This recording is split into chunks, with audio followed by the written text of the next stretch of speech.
Welcome to Spruce Grove Alliance Church, your home.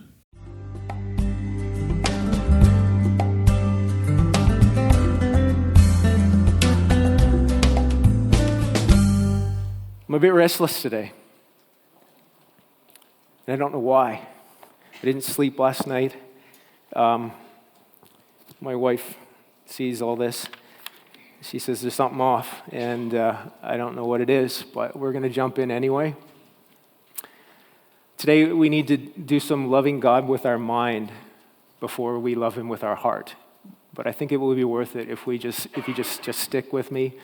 So if you got a Red Bull, just pop a Red Bull. Be alert in mind, and we'll hit your heart in the end. This is profound, I think, in this one. This is one of the most comforting chapters until we get to the end in heaven, because we're actually going to talk about heaven and eternity today. Let's just do a very, very quick review of part 1 of Revelation in the fall. In chapter 1, we saw this show of force, this glorious, resurrected, exalted picture of Jesus, and then He speaks to 7 churches. Remember, 2 of them were crushed, and He gives them a hug. And 5 of them were living in complacency, letting false idolatry come into their church. And then we have this key scene, which we're going to come back to over and over. And we're going to see it in our passage today in chapter 4 and 5, where God is at the center of all reality, and He's in this unapproachable light. And John can hardly even look at the presence of God. Instead, he describes all the beings that are around and looking at the presence of God. And he has in his hand this scroll, which he wants to bring forth the king's plans, the kingdom come. And John starts crying because there's no one able to bring forth the kingdom come. And then somebody says, there's a lion over here. He hears that there's a lion over here, and he turns and he sees a slain lamb, which is Jesus. And Jesus is able to take the scroll, and break the seals and bring forth the kingdom come. And so last week we saw the breaking of the seals in chapter 6. And remember, chapter 6 to chapter 20 functions differently for us. It handles differently. And I gave the illustration of a 3-wheel bike versus a 2-wheel bike.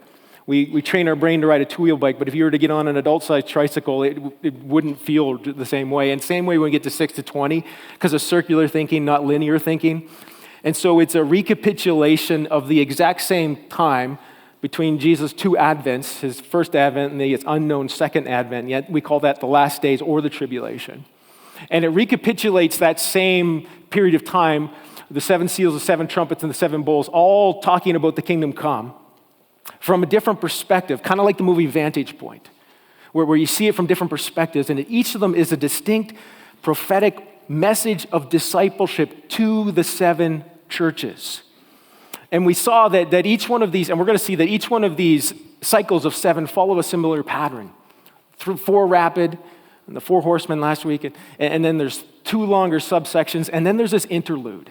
It's like so much is coming at us, and we're going to kind of pause, and an interlude is kind of looking even farther away from the cycle of 7 that we were looking at, and to see how further we can apply this. And today we're in the interlude in the cycle of the 7 seals in Revelation chapter 7, and then the 7th one, of course. And so we saw last week that the 7 seals make us ask the question, where do we find our security?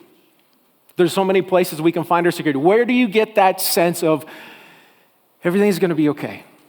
Everything is going to be okay. And the 4 horsemen of the apocalypse are meant to erode our security in the things of this earth. And the 4 horsemen of the apocalypse are the naturally pre-programmed, devastating consequences of sin. This is what happens as people reject the Lamb's reign from Revelation chapter 4 and 5. This is what happens when people place themselves at the center of all reality and say, I know better than God. This is the watershed of what happens when people reject the Sermon on the Mount and do the opposite of the Sermon on the Mount individually, collectively. This is what happens in our world, and we see that over and over again. And we also saw that the 7 churches would have heard particular things in their culture.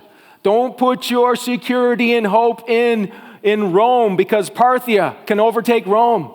Don't put your security in the ideology, the Pax Romana of your world, the Roman peace. Don't put your security in the economy or the profit, the oil and wine, which is a significant part of your economy, Asia Minor. Don't put your security in your health or the nation's promise to care for your health, because there's a green horse coming for all of us eventually. And so then we saw these two juxtaposed groups of people, the martyrs who had put their security in the throne, basically Jesus at the center of their life, and it cost them their life. And then we saw people who had experiencing all of this cosmic collapse in the world from the four horsemen, but they're not looking to the throne, they're looking to the world. They're looking to Rome to save, looking to AI. AI will fix all our problems. Something else in this world will fix our problems, will mitigate all the negative consequences of our sin. And so today, we were going to go to the interlude in Revelation 7, and we ended last week, we saw the question, who's able to withstand?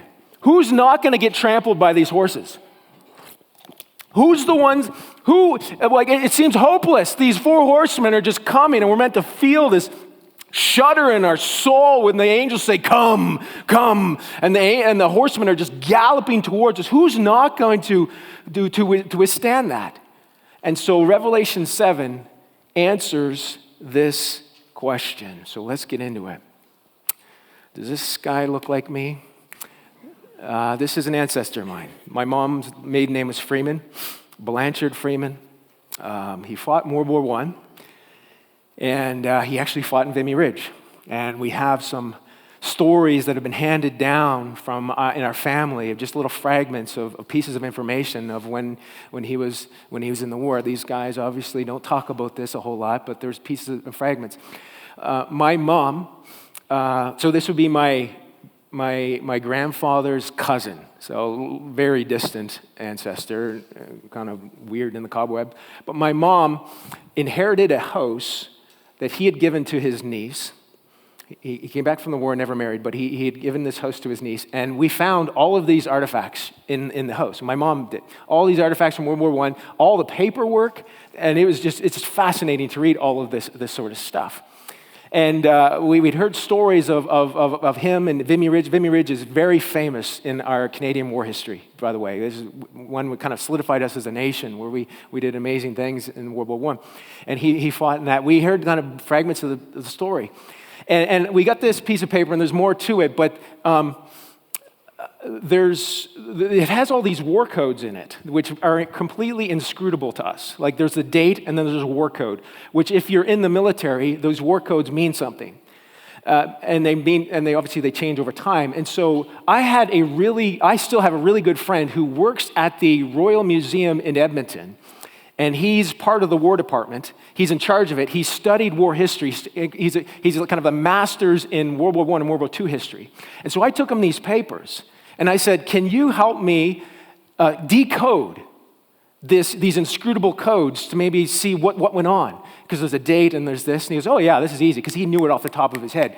Okay, that code right there, that's when he enlisted. That's when he went overseas and he was in Britain. And that was when he was in training. Oh, he got some medals there in training. This one looks like he was reprimanded for something. And I was like, I think I know. Because the story that had been handed down in our home was that he was guarding a prisoner and the prisoner escaped, and he got in big trouble for that, and he almost got expelled from the military. But he says just a few days later, he got reinstated. And he said, let me put together the story here, because that's just a few days before Vimy Ridge. And so the military said, we need you. They reinstated you. And here you are. Oh, and there's another code there that says, this guy, he was resupplying the front lines during the battle, on the day, during Vimy Ridge. Vimy Ridge happened during this time, on the day.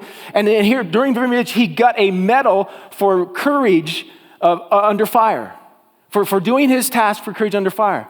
Okay, there's another one where he went over here in Europe and did this thing. And so he's decoding all of these inscrutable codes for us, and we're piecing it together with information that we knew from the past, and we're putting together, wow, we never even knew this. He never even talked about this. And Revelation functions a little bit like that, where we have to decode some things, especially chapter 6 to 20, but especially if we narrow into chapter 7. The seven churches knew the Old Testament very well. They knew it inside out and upside down. That was their Bible.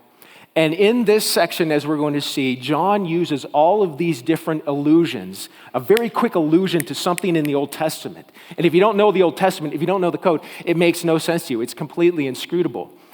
But if you do, it makes a very amazing, most profound message, as we are going to see. Reading Revelation 7 is kind of like listening to first responders talk on the radio in code. My son works security now, and he has a radio, and he can communicate with police and peace officers, and he has to learn all these 10 codes, 10-4, 10 this, 10 that. Have you ever heard first responders talk on the radio where you're like, the normal person like me, it's completely inscrutable, but they know what they're talking about. I can get bits and pieces of what they're talking about. But if you know the codes, you know what they're saying, okay? And so that's how this chapter functions. So we're going to read Revelation chapter 7. And it may feel like we're reading some war codes or listening to first responders talk on the radio, but we'll decode it in the end, and I think it will have a very profound message for us. I'll make a few comments on the way just to maybe help us out. And after this, I saw 4 angels standing at the 4 corners of the earth, holding back the 4 winds of the earth to prevent any wind from blowing on the land or on the sea or any tree. And then I saw another angel coming up from the east, having to seal the living God. And he called out to a loud voice to the 4 angels who had been given power to harm the land and the sea. Pause. The 4 winds, right now you're like, huh? The 4 winds right there we're going to see in Zechariah are the 4 horsemen. Okay, so that makes sense. So we have the angels, God saying, angels, hold back the 4 horsemen because I'm going to put a seal of ownership on some people that I love. Okay? Here we go. Do not harm the land or the sea or the trees until we put a seal on the foreheads, we'll talk about that, decode that, of the servants of our God.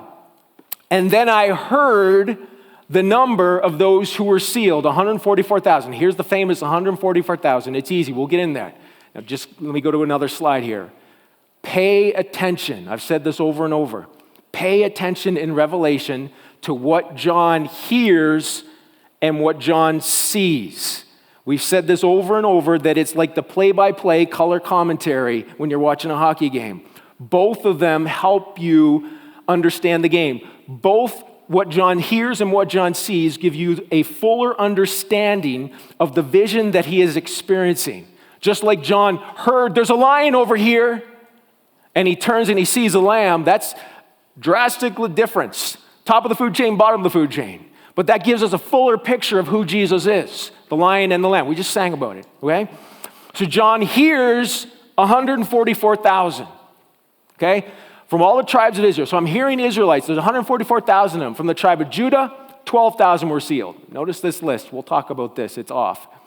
From the Reuben, 12,000. From Gad, 12,000.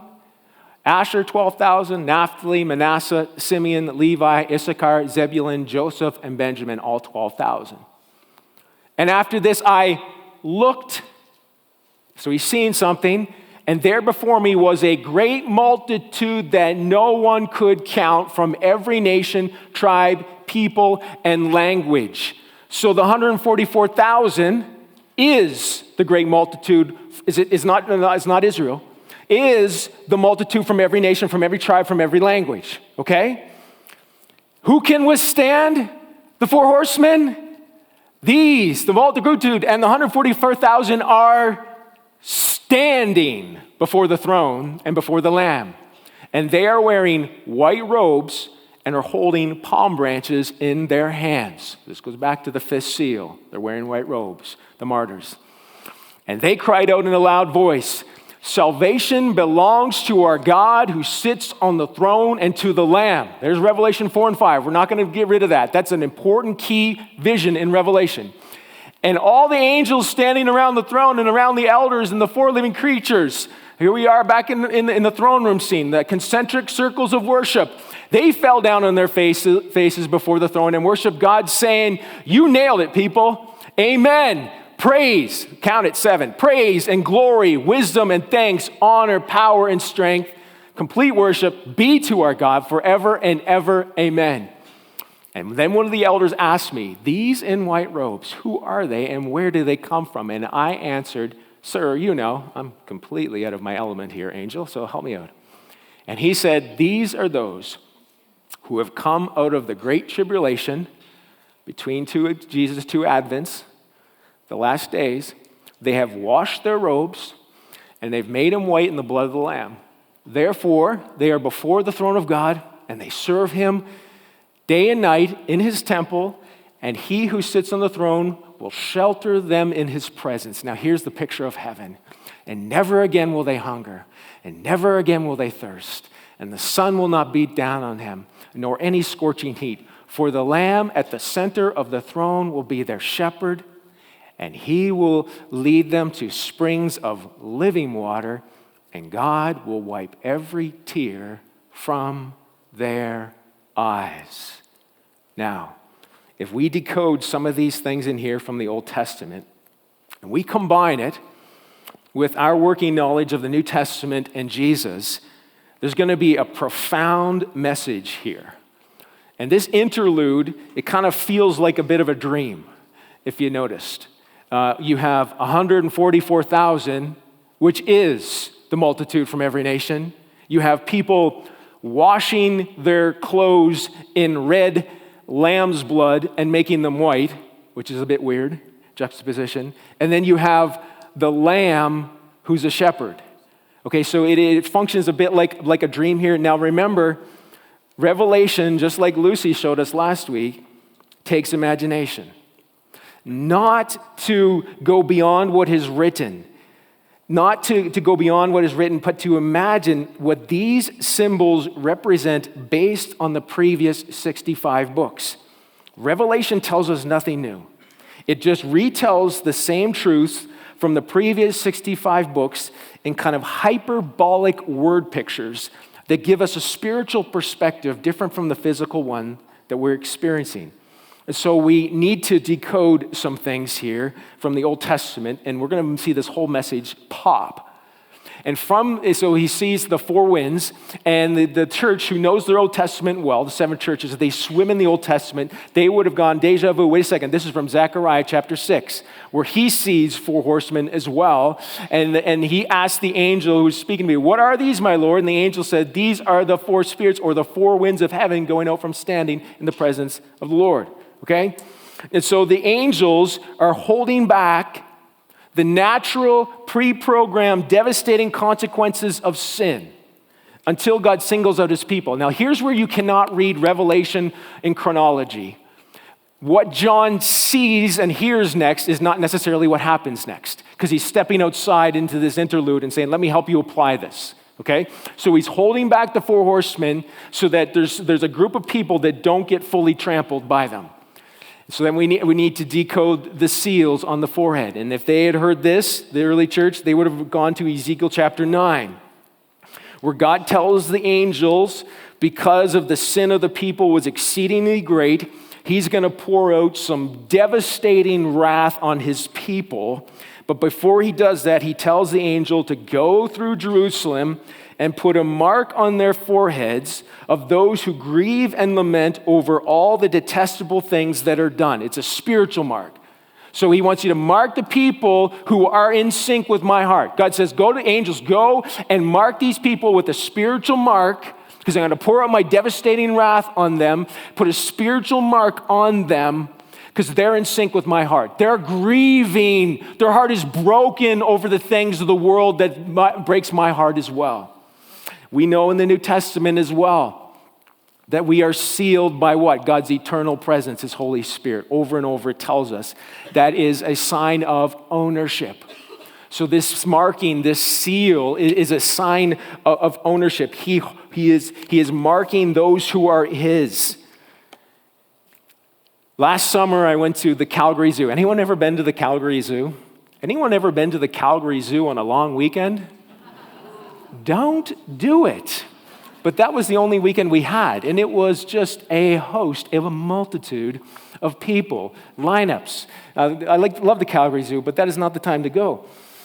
One of the things that I noticed there is that the daycares had an ingenious idea of identifying their kids. They put the most hideous neon tie-dye color shirts on these kids, all the same. So that in a sea of people where we have normal, I guess I'm normal black and white, black and gray, that they have these stand out like hunter orange in all the crowds. Say, that one's mine, that one, they're part of their group. Ingenious idea. And so that's kind of what God is doing here. Before the horsemen come, he's going to mark with ownership those that are his. He's going to seal them. Those of you who have accepted Jesus as your Christ, Lord and Savior, you have his eternal presence on the inside. You are sealed, okay? And so he's marking specific people who are his so the four horsemen don't completely trample them. Now, remember, John is let's get into the 144,000. John is always hearing something and he's seeing something. So he hears there's a bunch of Israelites over here from the 12 tribes, and we'll talk about how that number's off in a minute. 12 tribes, so the 144,000, but then he sees a great multitude from every nation. It's not just ethnic Israel. And so you can't read ethnic Israel in here. There is a general thought in Scripture that many Jews will turn to love Jesus at some point, but this is not that. 144,000. Numbers are symbolic in Revelation all the time. You can't take them literally. Jesus does not have 7 eyes, literally. He does not have 7 horns, literally, from Revelation 5. Okay? So it's meant to teach us something. 144,000, super easy. 12 times 1,000. You have 12 tribes of Israel, which represents the complete people of God from the Old Testament. We saw that. We saw 12 disciples in the New Testament, represents the complete people of God in the New Testament, times 1,000, which is, as we're going to see, is the complete period of time under God's authority. So it's the complete people of God who are labeled for security, who are owned by God, who are sealed with his presence. But why all the counting? Why all the counting? Why do you have to count the Israelites? What is he alluding to here in the Old Testament? In the Old Testament, the only time a census was taken in Israel, in the aptly named book Numbers, the only time a census was taken in Israel was in preparation for one thing: war. So this is a spiritual army that's owned by Jesus. Further, if you saw the list there, you notice there's a few things off about that it doesn't follow the birth order. And every time in the Old Testament, this is huge for the Jews, they always follow the birth order. Reuben is the oldest. Why does he list Judah first? What tribe is Jesus from? He's the Lion of Judah from Revelation chapter 4, or chapter 5. He's the Lion of Judah, the root of David. Okay, so this is a spiritual army owned by Jesus and led by Jesus. And this is confirmed later when we see the 144,000 in Revelation chapter 14, right after we see the unholy trinity that's absolutely pounding the people of God. The red dragon, the beast from the land, the beast from the sea, it's just pulverizing them spiritually. And we see the 144,000 again. And what do we see about them? And this is the second part of this verse makes everyone throw up their hands in Revelation and give up. And many people have hit me at the door with this. What on earth does this mean? Do I have to be a virgin to be a Christian? It says, then I looked, and there before me was the Lamb standing on Mount Zion, and with him the 144,000 who had his name and his Father's name written on their foreheads. And here's the verse. But it confirms it's a spiritual army. These are those who did not defile themselves with women, for they remain virgins. They follow the Lamb wherever he goes. And people go, what on earth is that? And if you know the Old Testament, if you decode that in the Old Testament, King David, who's huge in Revelation because he's from the line of Judah too, he's the warrior king.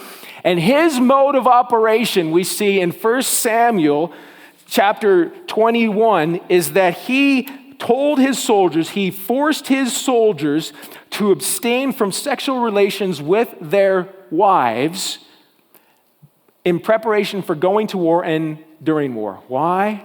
To stay focused. Because we all know that men can get distracted by one thing, okay? And so this is a highly focused spiritual army. And that right there makes you see, just as a footnote, the whole David and Bathsheba sin in a totally different light.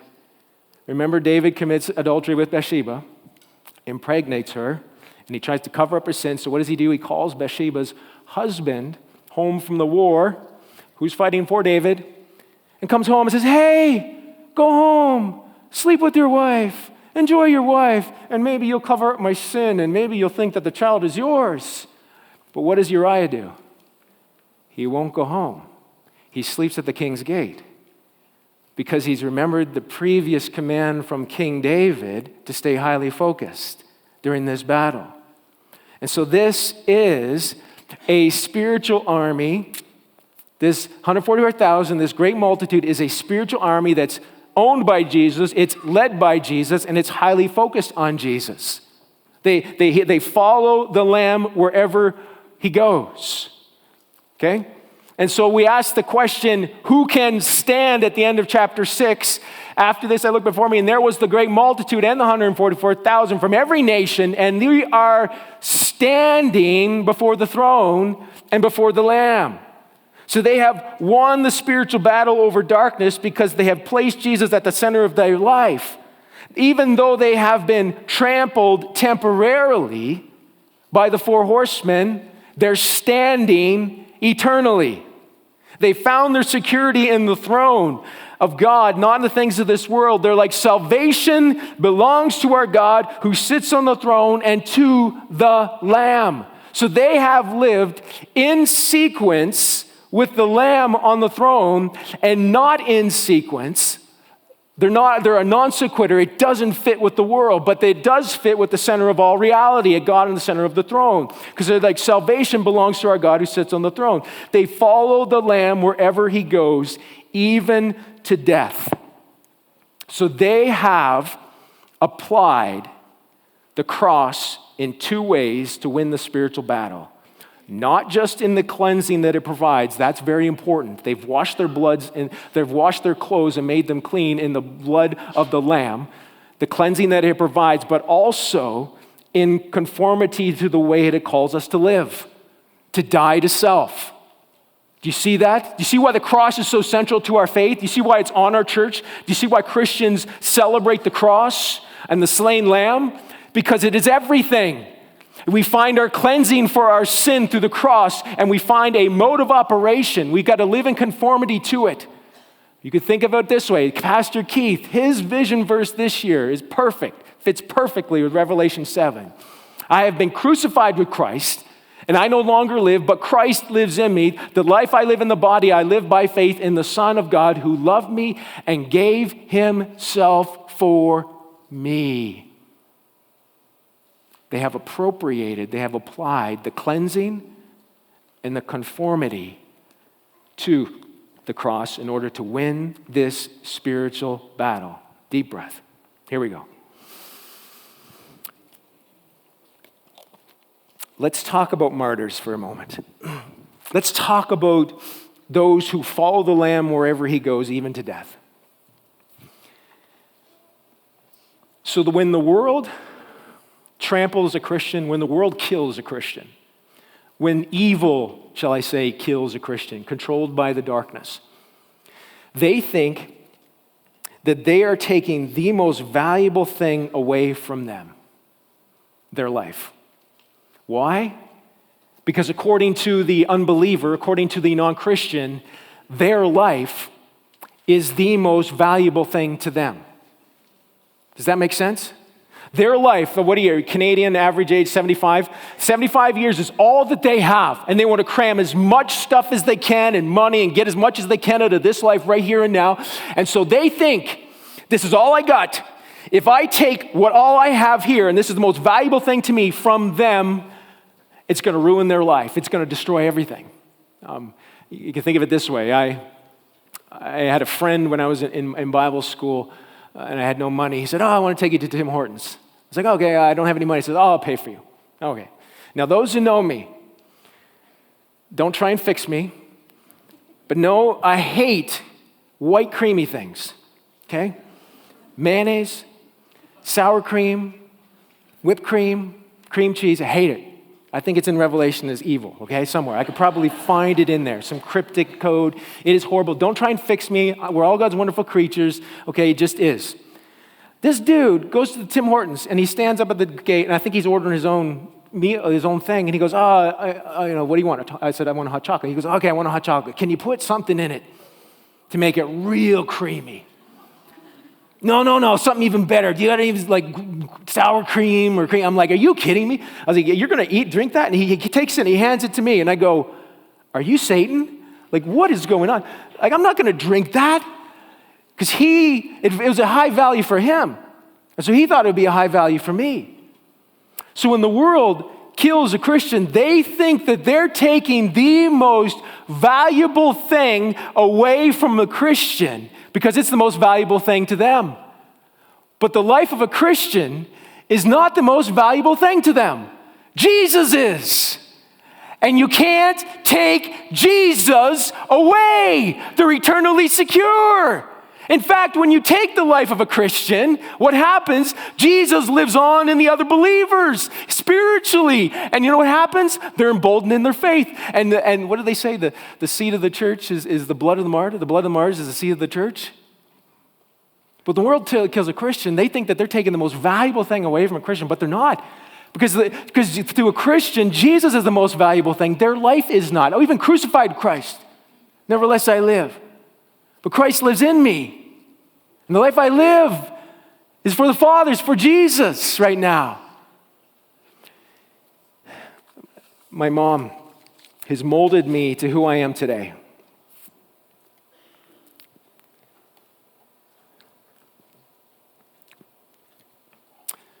I often joke with the elders, you don't have to worry if I ever stray theologically. My mom will tell me long before you do. She watches all these.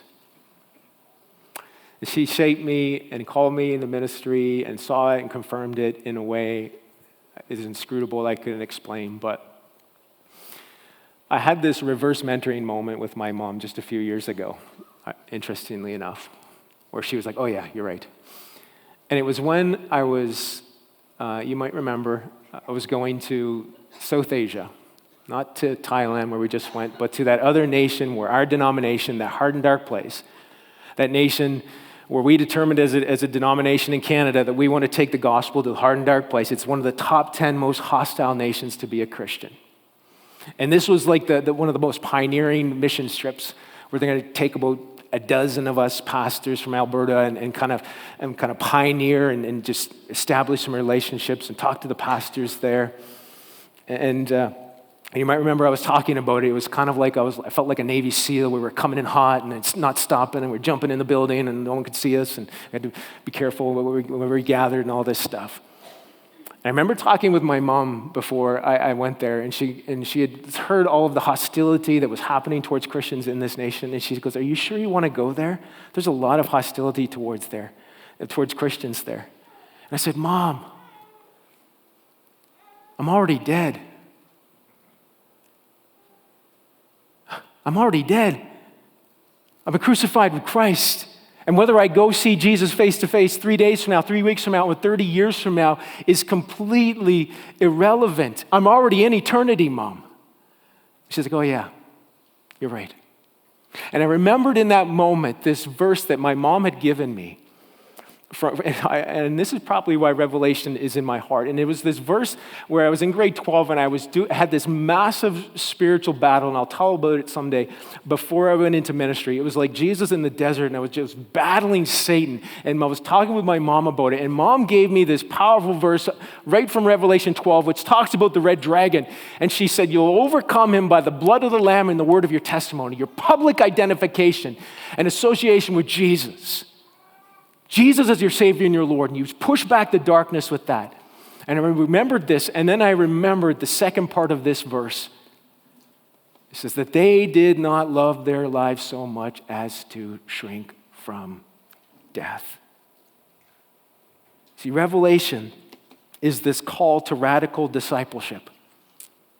How valuable is Jesus to you? What is he worth to you? Is he worth more than your life? What does it mean for you to live with the Lamb on the throne?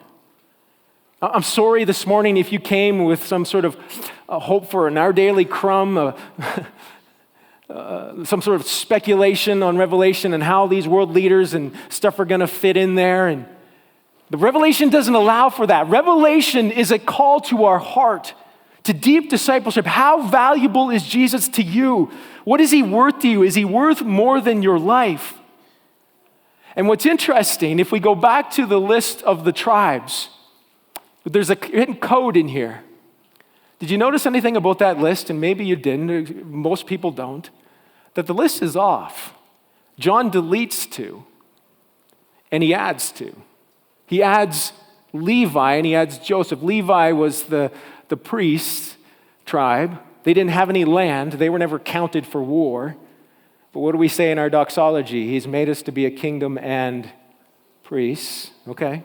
Joseph was never included, but his sons are. But what about Dan and Ephraim? And trust me, the 7 churches would have heard this. Let me decode this quickly for you. Dan and Ephraim were infamous for welcoming idolatry into Israel. They were the gateway that brought idol worship into Israel's history. So if you are the 7 churches who are complacent, particularly Pergamum and Thyatira, who have listened to Jezebel and the Nicolaitans about food sacrificed to idols, basically going to a communion service to these false gods, it's okay. You can love the false gods as long as Jesus is your favorite. What do you think you're hearing if you're those complacent churches? That you're not winning the spiritual battle. You're not going to win in the end unless Jesus is your everything. See, Revelation is this call to radical discipleship. And then in the last 3 verses, in the final section of this interlude, John wants us to imagine eternity. Because this is where we find our ultimate security. There's this quote on my wall in my office, on just a Post-it note that kind of shapes my leadership that goes like this. If you want to build a ship, don't drum up people to collect wood and don't assign them tasks and work, but rather teach them to long for the endless immensity of the sea. And John, in these last few verses, he wants us to long for the endless immensity of eternity, where we're going to be under the throne and he's going to shelter them. There's your security. Shelter them with his presence. You're never going to hunger. You're never going to thirst. The sun's not going to beat down on you. There's not going to be any pain. The Lamb is going to shepherd you and lead you to springs of living water. He's going to wipe every tear from your eyes. And he wants us to imagine eternity, to long for eternity with these word pictures. Let's land the plane. So, I think I've told you this before, but there was a time where I felt, and Erica and I felt the thunderous horse hooves of the horsemen pretty hard in our life. We have 2 kids right now, Caleb and Leah. One's 21, one is 19. But before that, many years ago, we had, some of you even had, and maybe we don't even talk about it, we had a miscarriage. And being a newly married couple and all the hopes and the dreams, some of you have been there, some of you know this, and a miscarriage isn't like losing. I know it's at a different level, and then actually if you know the person and then you lose them, but it's still devastating and it's painful. And I remember it like it was yesterday because it was July 1st, Canada Day.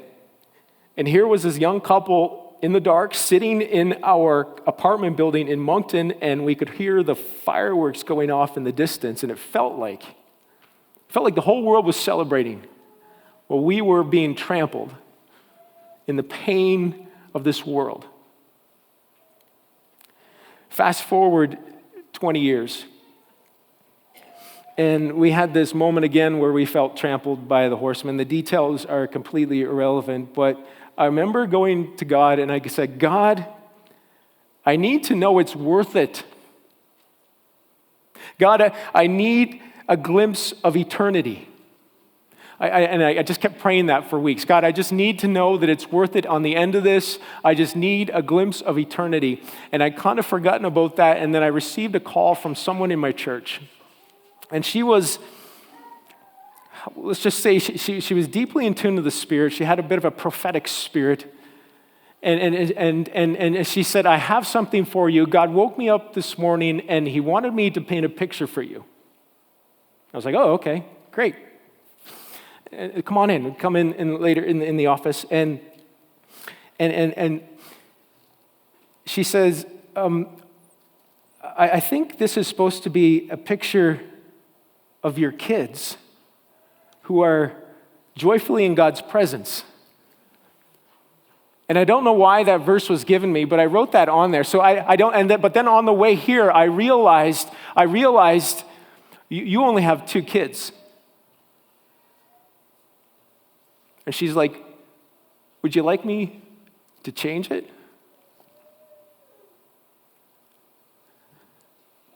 I said, no. It's perfect. It's a picture of my kids joyfully in the presence of God. Do you long for the immensity of eternity? Have you applied the cleansing of the cross and are you walking in conformity to the cross? Do you know the security? Do you know the certainty that if the 4 horsemen trample you, that you will be standing eternally? Thanks for listening to this week's message from Spruce Grove Alliance Church. For more information or to hear past messages, please visit sgac.net.